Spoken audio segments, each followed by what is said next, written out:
زبان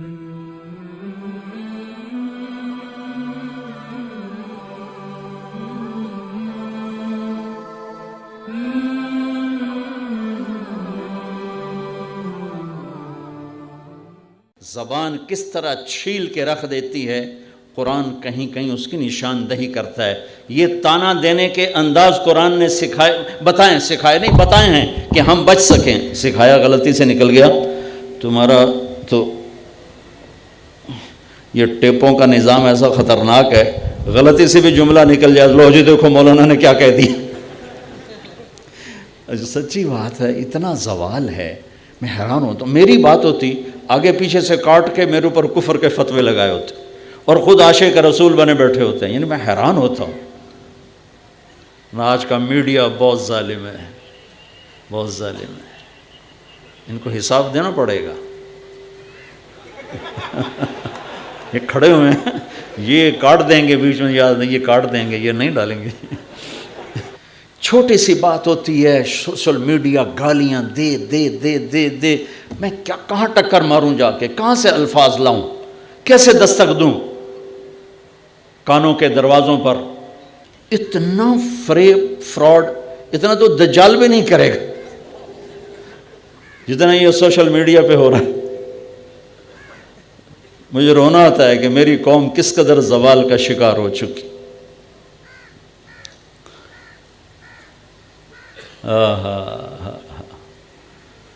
سلمان فارسی رضی اللہ تعالیٰ عنہ کو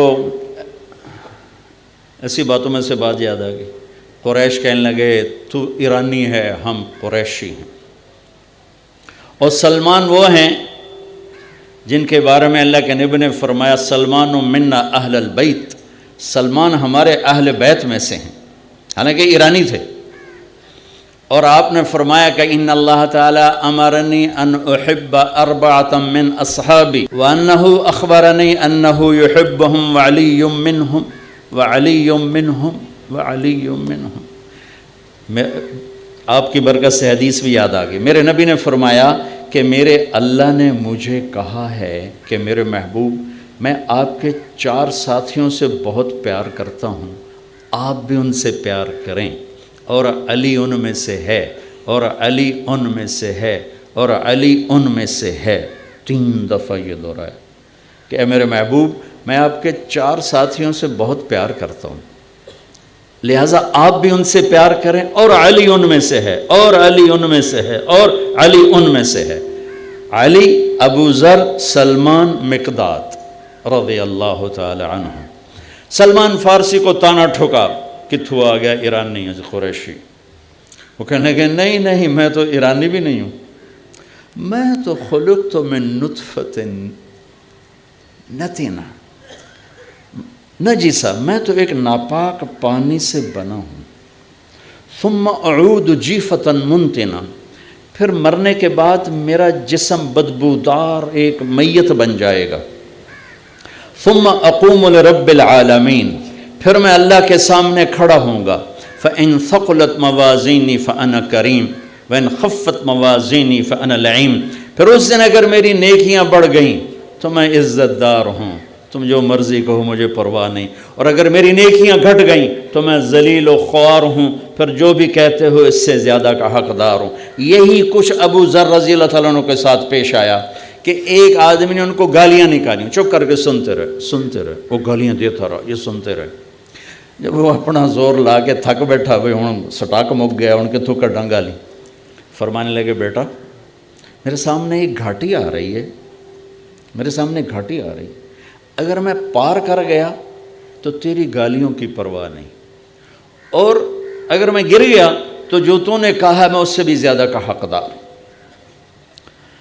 تو میں نے یہ دونوں باتیں اپنے پلے باندھ لی، لہٰذا میں کبھی جواب نہیں دیا کرتا ہوں۔ بہتان ہیں بہتان، میں جواب نہیں دیتا ہوں۔ اگر میرے نیکیوں کے پلڑے وزنی ہو گئے تو پھر مجھے اس سارے بکواسات کی پرواہ نہیں ہے، اور اگر گھٹ گئے اللہ نہ کرے تو پھر جو کچھ کہہ رہے ہیں اس سے بھی زیادہ کا حقدار ہوں، اور اگر میں وہ گھاٹی پار کر گیا تو پھر مجھے لوگوں کی گالیوں کی پرواہ نہیں، اور اگر میں گر گیا تو جتنا کہہ رہے ہیں میں اس سے بھی زیادہ کا حقدار ہوں۔ سہاگن وہ ہے جسے پیا چاہ لے، کامیاب وہ ہے جسے اللہ کامیاب قرار دے، پسندیدہ وہ ہے جسے اللہ اور اس کا رسول پسند کر لے۔ لوگ تو معیار نہیں، لوگ تو معیار نہیں ہیں۔ ایک میٹرک کی کہانی یاد آ گئی۔ انگریزی کی 2 کتابیں ہوتی تھیں، ایک بڑی ایک چھوٹی۔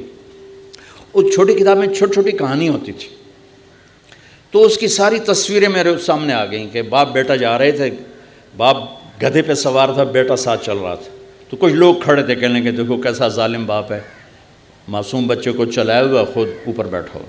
انہوں نے کہا پتر تو اتے آ جا، میں ہیٹھاں لے جانا۔ اس نے بیٹے کو بٹھایا، خود چل پڑا۔ آگے گئے تو کچھ لوگ کھڑے تھے، دیکھو یہ کیسا نافرمان بیٹا ہے، بیٹا اوپر بیٹھا ہے، باپ پیدل چل رہا ہے۔ انہوں نے کہا ابا ہوں کہ آپا دونوں چڑھ جانے ہیں، تو دونوں چڑھ گئے۔ آگے گئے تو کچھ لوگ کھڑے تھے کہنے کہ دیکھو کیسے ظالم لوگ ہیں، بیچارے کمزور سے گدھے پر 2 چڑھے ہوئے ہیں۔ کہ ابا ہوں کہ پتر آپا وہ نہ لے دے، پیدل ہی ٹرنے ہیں۔ دونوں پیدل چل پڑے۔ آگے گئے تو کچھ لوگ کھڑے تھے کہنے کہ دیکھو کیسے پاگل ہیں، سواری ہاتھ میں اور پیدل چل رہے ہیں۔ کہ ابا ہوں کہ ابا کہ پتر چوہنے تو چاہتے دو میں چہنا، دونوں نے گدھا اپنے کندھوں پہ اٹھایا ہوا تھا۔ وہ یہ سارا تصویر کے ساتھ وہ کہانی تھی جو میں نے 69 میں میٹرک کیا تھا، تو مجھے وہ ساری یاد آ گئی، ایسے لمحہ بلمحہ۔ تو آخری تصویر تھی، باپ بیٹا نے گدھے کو اٹھایا ہوا تھا اور جا رہے تھے۔ اس لیے لوگوں گالیاں دیں، کان بند رکھو، برا بھلا کہیں کان بند رکھو، ورنہ تمہیں گدھے سر پہ اٹھانے پڑیں گے۔ اور اپنے عیب ڈھونڈتے رہو، اوروں کی خوبیاں دیکھتے رہو، اپنے عیب ڈھونڈتے رہو، اوروں کی خوبیاں ڈھونڈتے رہو، تو اللہ تعالیٰ تمہیں وہ عزت دے گا کہ ایک دن یہ گالیاں دینے والے ذلیل و خوار ہوں گے اور صبر کرنے والے کامیاب ہوں گے۔